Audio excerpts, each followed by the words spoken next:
Hello student. देखो, आज हम बात करने वाले हैं सीयूटी 2026 के रिजल्ट के बारे में। अभी रिजल्ट आया है, तो सबसे पहले स्टूडेंट्स के डाउट क्या क्या होंगे कि भाई उनकी एक्सपेक्टेड कट ऑफ कितनी होने वाली है। ठीक है। सेकेंड चीज, क्या लो स्कोर वाले स्टूडेंट भी एडमिशन ले पाएंगे। थर्ड, जो डाउट आता है स्टूडेंट्स को कि अगर दिल्ली यूनिवर्सिटी में नहीं हो पा रहा तो किस यूनिवर्सिटी में एडमिशन लेना अच्छा होगा। तो ये सारे के सारे जो डाउट हैं आपके, ये सारे के सारे जो हैं आपके डाउट यहाँ पर क्लियर होने वाले हैं। इस वीडियो को कंप्लीट देखिए ताकि आपको सारी इंफॉर्मेशन मिल सके कि एक एक चीज किस तरीके से आगे बढ़ने वाली है और कैसे आपके जो मार्क्स है वो आपको हेल्प करें, क्योंकि अभी सबको नॉर्मलाइजेशन हुआ है तो नॉर्मलाइजेशन से जो मार्क्स हैं वो थोड़े से कम हो गए हैं, तो उससे भी थोड़ा सा डर हो गया है कि भाई नॉर्मलाइजेशन आ गई होने की वजह से क्या मार्क्स में क्या इफेक्ट पड़ेगा, क्या कट ऑफ होनी चाहिए, क्या उससे कट ऑफ में कुछ इफेक्ट पड़ेगा। तो वो सभी हम बात करने वाले हैं इस वीडियो में। तो स्टार्ट करते हैं। सबसे पहले मैं बात करूं एक्सपेक्टेड कट ऑफ की, तो देखो क्या चीज है। अगर मैं बात करूं कि नंबर ऑफ स्टूडेंट्स जो होने वाले थे ये 2025 में, ये 2026 में, इन दोनों में क्या डिफरेंस है। यहाँ पर अप्रोक्स 13 लाख प्लस बच्चे क्या कर रहे थे जिन्होंने रजिस्ट्रेशन किया। यहाँ पर 15 लाख प्लस नहीं किया, मगर जो अपेयर हुए हैं वो स्टूडेंट यहाँ पर 10 लाख प्लस हुए हैं और ये 11 लाख प्लस हुए हैं। तो ये चीज ध्यान से समझना कि यहाँ पर क्या है कि 90,000 के अराउंड जो स्टूडेंट्स हैं, 90,000 के अराउंड जो स्टूडेंट्स हैं वो ज्यादा अपेयर हुए हैं पिछली बार से। तो ऐसा लग रहा होगा कि भाई 90,000 बच्चे जो हैं अपेयर हो चुके हैं, तो अब जो कट ऑफ होने वाली है वो बहुत ही ज्यादा हाई होने वाली है। तो ऐसा कुछ भी नहीं होने वाला है। कट ऑफ बिल्कुल सिमिलरली पिछले बार जैसी ही जाएगी। क्यों जाएगी, देखो स्टूडेंट्स क्या है, इस बार क्या स्टूडेंट है कि एक स्टूडेंट के जिसके 100 परसेंटाइल आए हैं पूरे चारों सब्जेक्ट में आउट ऑफ 5। और ऐसे स्टूडेंट, पिछली बार भी एक ही स्टूडेंट था जिसके जो कट ऑफ आए थे वो 100 ही आए थे। और जो टोटल 22 स्टूडेंट है उनके 3 सब्जेक्ट में 100 परसेंटाइल आए आउट ऑफ जितने भी उन्होंने अडॉप्ट किए थे। पिछली बार ये 17 के अराउंड थे। ठीक है। और इसी तरीके से 180 स्टूडेंट्स थे जिनके 100 परसेंटाइल आए हैं 2 सब्जेक्ट में, और ये थे 150 के अराउंड। ठीक है। इस तरीके से चीजें चल रही थी। और जो स्टूडेंट जिसके एक सब्जेक्ट में 100 परसेंटाइल आए हैं वो कुछ 2700 या 2800 के आसपास थे। ठीक है। अब की बार वो 3200 प्लस हो गए। तो इससे ये मत सोचना कि कट ऑफ बहुत ज्यादा जाएगी, बिल्कुल सिमिलरली देखोगे आसपास ही स्टूडेंट्स हैं जिनके मार्क्स जो हैं इस तरीके से आई है। अगर मैं कट ऑफ की बात करूं तो कट ऑफ की लिस्ट कुछ इस तरीके से बनाई गई है। अच्छा, साइंस स्टूडेंट्स के लिए देखो, सबसे पहले मैं आपको बता देता हूँ, ये साइंस स्टूडेंट जो है इनकी कट ऑफ 1000 से है। और जो काफी सारे कॉलेजेस हैं वो 750 से भी मानते हैं। तो मैं वो सब चीजें भी बताने वाला हूँ कि कितने मार्क्स कम हो जाएंगे और कैसे मार्क्स जो है वो आने वाले हैं। तो सबसे पहले बात करें, अगर मैं बात करूं नॉर्थ कैंपस की बात करूं तो जो कट ऑफ जाने वाला, अच्छा ये जो है ये राउंड 1 की बात हो रही है। राउंड 1 की बात हो रही है, राउंड 2 राउंड 3 राउंड 4 के बारे में बात नहीं हो रही। और एक और बात बता हूँ, स्टूडेंट्स घबराए नहीं कि भाई साहब हमारे मार्क्स थोड़े से कम हैं तो क्या राउंड 1 में नहीं आया, राउंड 2 में नहीं आया तो उसके बाद देखो लास्ट तक लड़ना है। अगर दिल्ली यूनिवर्सिटी में तुम्हारे मार्क्स, तुमने थोड़े से मार्क्स कम लिए हैं तो कोई बात नहीं, लास्ट तक कोशिश करनी है कि तुम्हारे जो मार्क्स है वो आ जाए। और ये जो बात कर रहा हूँ मैं दिल्ली यूनिवर्सिटी की बात कर रहा हूँ, बाकी यूनिवर्सिटी की बात नहीं कर रहा, ये सिर्फ दिल्ली यूनिवर्सिटी की बात कर रहा हूँ। जैसे नॉर्थ कैंपस में अगर मैं जनरल कैटेगरी की बात करूँ तो सीएफ स्कोर 900 प्लस होगा। और एक्सपेक्टेड जो कट ऑफ की जो रेंज रहेगी वो 850 से 950 के बीच में रहने वाली है। उसी तरीके से ईडब्ल्यूएस की बात करूं तो ईडब्ल्यूएस की जो कट ऑफ रहने वाली है वो 800 से 900 होने वाली है। इट मींस अगर जिसके स्कोर 850 प्लस है वो कह सकता है कि भाई मेरा एडमिशन अच्छे कॉलेज में होने वाला है। इसी तरीके से ओबीसी की बात करें तो OBC 820, SC 700 plus, ST 600 plus. तो इस तरीके से आपके सेफ स्कोर है कि अगर इतने आए हैं तो आप बिल्कुल निश्चिंत रहिए। अगर आप कॉमर्स स्टूडेंट है, कॉमर्स स्टूडेंट मतलब जैसे जिसको बी कॉम ऑनर्स लेनी है, ठीक है, एसआरसीसी लेना है, तो वो स्टूडेंट यहाँ पर आकर इजीली अपने आप को सेफ समझे। इसके बाद बात करते हैं नॉर्थ कैंपस में ही आर्ट्स के बारे में बात करते हैं, आर्ट्स स्टूडेंट्स के बारे में। तो उनका स्कोर जो होने वाला है वो 880 होने वाला है जनरल स्टूडेंट्स के लिए, या कह सकते हैं अगर जिसके 800 930 के बिटवीन भी है ना, तो मैं मानता हूं कि वो स्टूडेंट अपने आप को सेफ समझे, उनका एडमिशन नॉर्थ कैंपस में हो जाएगा। इसी तरीके से अगर मैं ईडब्ल्यूएस की बात करूं तो 820 है, उसके बाद ओबीसी की बात करूं तो 780 है, और एससी के बारे में बात करूं तो 650, और एसटी के बारे में बात करूं तो 550। क्योंकि स्टूडेंट बार बार पूछते रहते हैं कि भाई ओबीसी वाले क्या करें, एससी वाले की कट ऑफ क्या जाएगी, तो मैंने यहाँ पर सभी की कट ऑफ यहाँ पर लिख दी है, ये सेफ स्कोर है, आप इतना मान के चलिए। उसके बाद अगर साइंस स्टूडेंट की बात करें तो 1000 में से देखो कुछ कोर्स क्या है जो 1000 में से मांगते हैं और कुछ कोर्स 750 से मांगते हैं। अगर मैं 750 से बात करूं तो 510 प्लस 510 से प्लस अगर मार्क्स है तो आप समझिए कि सेफ स्कोर होने वाला है। और अगर मैं 1000 की बात करूं तो 800 प्लस के बारे में बात करेंगे, 800 प्लस नंबर है तो आपका एडमिशन हो जाएगा। यहाँ मैंने 510 लिखा है, ये समझ लेना 510, बच्चे 550 पे भी सोचते हैं कि एडमिशन होगा या नहीं होगा, मगर मैं 510 से मान के चलता हूँ कि उनका एडमिशन हो जाएगा। ठीक है, ईडब्ल्यूएस वाले 750, तो यहाँ पर भी कुछ लगा लीजिए 30 से 40 मार्क्स, 480 प्लस अगर मार्क्स आ रहे हैं तो आपका एडमिशन होने के चांसेस हैं 100%।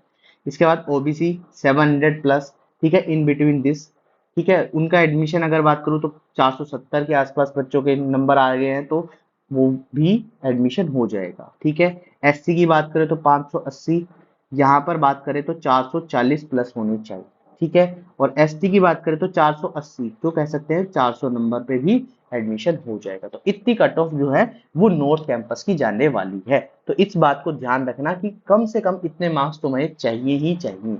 ठीक है, आप जिनके लो स्कोर आए हैं क्या वो नॉर्थ कैंपस, अगर उनका नॉर्थ में नहीं हो रहा तो साउथ में ट्राई करें, साउथ में ट्राई करें, साउथ में थोड़ी सी कट ऑफ कम चली जाती है मगर कॉलेजेस अच्छे खासे हैं, जैसे वेंकटेश्वर, ठीक है, अच्छे खासे कॉलेज है। तो ये मत समझना कि बैंक की कॉलेज है वहां पर एडमिशन हो गया तो हमारा कि हम साउथ कैंपस है, नहीं भाई, साउथ कैंपस में अगर एडमिशन हो रहा है तो समझ जाना तुम्हारा एडमिशन अच्छे कॉलेज में ही है। ये जरूरी नहीं है कि नॉर्थ कैंपस में हो रहा है तो सिर्फ सिर्फ वही टॉपर्स बच्चे या वही अच्छे बच्चे हैं, नहीं, ऐसा नहीं है। अगर मैं बात करूं कॉमर्स स्टूडेंट की तो 820, देखो कितना डिफरेंस आ गया, मैंने 900 से 820 के बीच में है। मगर अच्छे कॉलेज है साउथ कैंपस में कुछ जिनमें एडमिशन होता है, तो वो सारे के सारे वहां पर जाकर ले लें। ईडब्ल्यूएस में 760 है, उसके बाद ओबीसी की बात करें 710। अच्छा, एक और बात कि स्टूडेंट क्या कहते हैं कि स्टूडेंट ये कहते हैं कि भाई साहब हमारे पास अलग से कोटा है, जैसे कश्मीरी कोटा है। तो ये मान के चलिए अगर कश्मीरी कोटा है आपके पास तो 5 से 10% का रिलीफ और मिलने वाला है आपको। तो ये बात समझिए कि जो आपके पास कोटा है वो कोटा भी आप ऐड कर सकते हैं जितना हो सकता है। ठीक है, अगर आपके पास कश्मीरी माइग्रेंट है तो आपको 5 से 10% का रिलीफ मिलने वाला है। ठीक है, इसी बात करें साउथ कैंपस में कॉमर्स स्टूडेंट तो 600 प्लस भी आए तो एससी वाले सेफ है। इसके बाद एसटी वाले 500 प्लस। उसके बाद बात करें आर्ट्स में तो 780 प्लस, 730 प्लस, 680 प्लस। तो इस तरीके से यहाँ पर ये कट ऑफ मैंने लिखी हुई है, ये चीज देख लेना। इसके बाद साइंस वाले क्या कर सकते हैं 700 प्लस, तो यहाँ पर भी कितना लगा सकते हैं 480 प्लस या 500 के अराउंड तुम्हारी कट ऑफ अगर जा रही है तो समझ जाओ तुम सेफ हो, तुम्हारा साउथ कैंपस में भी हो जाएगा एडमिशन। ठीक है, इसके बाद बात करते हैं ऑफ कैंपस। कुछ ऐसे कॉलेजेस है जो ऑफ कैंपस है, जैसे झाकिर हुसैन, वो कॉलेज अच्छा कॉलेज है तो उसमें जाके आप एडमिशन ले सकते हैं। तो यहाँ पर बात करें जनरल कैटेगरी तो 680 पे भी कट ऑफ पे भी काम बन जाएगा। आर्ट्स वालों की बात करें तो 630 पे बन जाएगा, और साइंस वालों की बात करें तो 580 पे भी कट ऑफ पे क्लियर कर जाओगे तो। ठीक है, और मैंने एक रेंज भी डाल दी है कि एक्सपेक्टेड रेंज भी डाली है। एक्सपेक्टेड रेंज का मतलब होता है कि इस रेंज के अंडर तुम्हारे मार्क्स है तो तुम क्या कर सकते हो, ये कॉलेजेस सिक्योर कर सकते हो। तो इसलिए घबराने वाली बात नहीं है। अब बाकी बच्चे कि भाई साहब नहीं, इससे भी कम मार्क्स आए हैं और इसके बाद भी इन तीनों कॉलेजेस में एडमिशन नहीं हो पा रहा, तो उसके लिए भी हमने भी एक सॉल्यूशन निकाला है। देखो ये सारी की सारी यूनिवर्सिटी है, दिल्ली यूनिवर्सिटी एडमिशन हो गया तो ठीक है, उसके बाद बनारस हिंदू यूनिवर्सिटी में भी जाके आप एडमिशन ले सकते हो, जैसे बीकॉम स्टूडेंट्स है उनके लिए बहुत अच्छा स्कोप है। इनसे रिलेटेड भी कट ऑफ लेके आएंगे, मगर अभी सबसे पहला टारगेट क्या होना चाहिए कि भाई यूनिवर्सिटी ऑफ दिल्ली जो है उसमें एडमिशन हो जाए। जेएनयू, जेएनयू भी अच्छा कॉलेज है जिसमें हम क्या कर सकते हैं, बीए एमए से रिलेटेड जो कोर्स होते हैं वो सारे के सारे आपको मिल जाते हैं, लैंग्वेज कोर्स होते हैं जामिया में, ठीक है। तो ये वाला को ले सकते हैं। तो ये सारी की सारी यूनिवर्सिटी है जो आपके थोड़े से काम आने वाली है।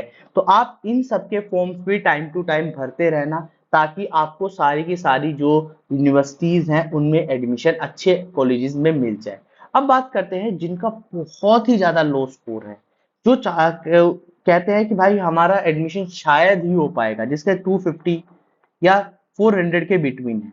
कह सकते हैं कि 400 प्लस आ रहे हैं तो चांसेस हैं कि आपका अच्छे से अच्छे कॉलेज में हो जाएगा। मगर जिसका डाउन है बिल्कुल ही कि 400 से बिलो चला जा रहा है, तो वो भी घबराए मत, क्योंकि देखो एक बात सोच के देखो कि यहाँ पर 11 लाख बच्चों ने सीयूटी दिया है, सीयूटी दिया है 11 लाख बच्चों ने। तो इसका मतलब ये नहीं होता कि वो सारे के सारे स्टूडेंट क्या करेंगे, वो दिल्ली यूनिवर्सिटी चले जाएंगे, या फिर वो बीएचयू चले जाएंगे, या फिर जेएनयू चले जाएंगे। इसके अलावा भी जो यूनिवर्सिटीज मैंने लिखी है यहाँ पर शॉर्टलिस्ट की है, देखो ये सारी की सारी यूनिवर्सिटीज हैं, इन सभी में आपका एडमिशन हो जाएगा और अच्छे अच्छे कोर्सेज है, ऐसी बात नहीं है। अच्छा, ये चीज भी है। और सेकेंडरी, ये चीज होने के बाद सेकेंडरी आपको क्या करना है, ये बात भी ध्यान रखनी कि अपनी जो प्रेफरेंस लिस्ट है उसको भी अच्छे तरीके से भरना है। जब आप फॉर्म भरने जाओगे तो आपको जो कोर्सेज प्रेफरेंस करने हैं, प्रेफरेंस लिस्ट डालनी है कोर्सेज की, वो अच्छे तरीके से डालनी है। सबसे मेन जो बात होती है ना, वो प्रेफरेंस लिस्ट पे जाती है। क्योंकि अगर आप अच्छे तरीके से अपने कोर्स को, देखो भाई किसी को बीकॉम ऑनर्स चाहिए था मगर उसके मार्क्स नहीं आ पाए, तो क्या वो बीकॉम नहीं कर पाएगा? एक बीकॉम ऑनर्स है, एक बीकॉम प्रोग्राम का जो है वो कोर्स है, तो क्या वो नहीं कर पाएगा? बिल्कुल कर पाएगा। बीकॉम ऑनर्स में नहीं हो रहा, बीए इंग्लिश ऑनर्स में चला जाए, ठीक है, इस तरीके से जा सकता है। ठीक है, बीए इको ऑनर्स, ऑनर्स में नहीं हो रहा तो प्रोग्राम वाले कोर्स में चला जाए। तो इस तरीके से अपनी प्रेफरेंस लिस्ट डालो कि तुम्हारा जो एडमिशन है वो हो जाए। क्योंकि सबसे पहली चीज तुम्हारी क्या होगी, जब तुम प्रेफरेंस लिस्ट भरने जाओगे तो वहां पर सबसे पहले देखा जाएगा कि भाई किस तरीके से तुमने प्रेफरेंस लिस्ट भरी है। अगर प्रेफरेंस लिस्ट इस अकॉर्डिंग भरी है तुमने कि तुम्हारा फर्स्ट राउंड के अंदर ही सिलेक्शन हो जाएगा। प्रेफरेंस लिस्ट भरने का मतलब ये होता है कि भाई साहब तुम अपने इस कोर्स को भरकर अपनी सीट को एक रिजर्व कर सकते हो। तो इसलिए मैं कहता हूं कि प्रेफरेंस लिस्ट पर थोड़ा सा ध्यान देना। प्रेफरेंस लिस्ट जैसे ही कॉलेज की साइट पर चीजें आएंगी, मैं आपको और लेटेस्ट जो भी चीजें होंगी वो मैं आपको बता दूंगा। तो अभी के लिए सिर्फ इतनी बात करते हैं, क्योंकि मैंने आपको सारी की सारी चीजें बता दी हैं, कितनी कट ऑफ एक्सपेक्टेड जा सकती है और कितने स्टूडेंट्स क्या है अपने आप को सेफ माने। ये आउट ऑफ 1000 है, क्योंकि 4 सब्जेक्ट के जो मार्क्स हैं वो लगने ही लगने वाले हैं। परसेंटाइल भी है, परसेंटाइल में भी स्कोर आपकी बार आया है तो कोई बात नहीं, परसेंटाइल से जाए, मार्क्स भी है साथ में, तो मार्क्स की तरह ही ट्रीट करना कि भाई इतने मार्क्स आए हैं, इस तरीके से आए हैं मार्क्स। ठीक है, ये सेफ स्कोर है। इस स्कोर के अकॉर्डिंग ही आप अपने आप को डिसाइड करना कि आपको नॉर्थ कैंपस के कॉलेज मिलेंगे, साउथ कैंपस के या ऑफ कैंपस के स्कोर मिलेंगे। तो ये सारे के सारी चीजें हैं जिसको ध्यान रखना। और ये यूनिवर्सिटीज मैंने आपको शॉर्टलिस्ट कर दी है, ये सारी की सारी यूनिवर्सिटीज के जो फॉर्म होंगे, जो लेटेस्ट अपडेट्स होंगी, वो भी मैं आपको बताता रहूंगा। मगर सारे के सारे देखते हैं आप भी रहना कि भाई ये लिस्ट ना निकले। ये लिस्ट अपने पास बना के रख लो कि ये सारी की सारी लिस्ट है, ये अच्छे अच्छे कॉलेजेस है, इनके अंदर हमारे जो मार्क्स है वो कहीं ना कहीं इस तरीके से फिट बैठ जाए कि हमारा एडमिशन हो जाए। तो इस तरीके से सारी की सारी चीजें अच्छे तरीके से मैंने आपको बता दी हैं, क्योंकि घबराने वाली बात नहीं है। मार्क्स कम है तब भी चलेगा, नॉर्मलाइजेशन की वजह से थोड़े से कम हो गए, अगर देखो नॉर्मलाइजेशन की वजह से तुम्हारे कम हुए हैं तो बाकी बच्चों को भी तो थोड़े बहुत कम हुए होंगे। इस बात को सोच के चलो ना। तो इसलिए ये चीज घबरानी नहीं है, आपको अच्छे तरीके से अपने फॉर्म्स फिलअप करने हैं, सारी चीजें फिलअप करनी है, ताकि आपको सारी की सारी जो इंफॉर्मेशन है वो मिलती रहे समय टू समय। ठीक है, टाइम टू टाइम सारी चीजें मिलती है। अगर तुम फॉर्म ही नहीं भरोगे, ठीक है, चीजें नहीं करोगे, तो तुम्हारे लिए जो ये कट ऑफ है फिर वो मायने नहीं रखेगी। ये मत सोचो कि भाई दिल्ली यूनिवर्सिटी में होने ही वाला राउंड 1 राउंड 2 बहुत सारे राउंड आते हैं, और ऐसी बात नहीं है कि सीट्स कुछ बच भी जाती हैं बाद में।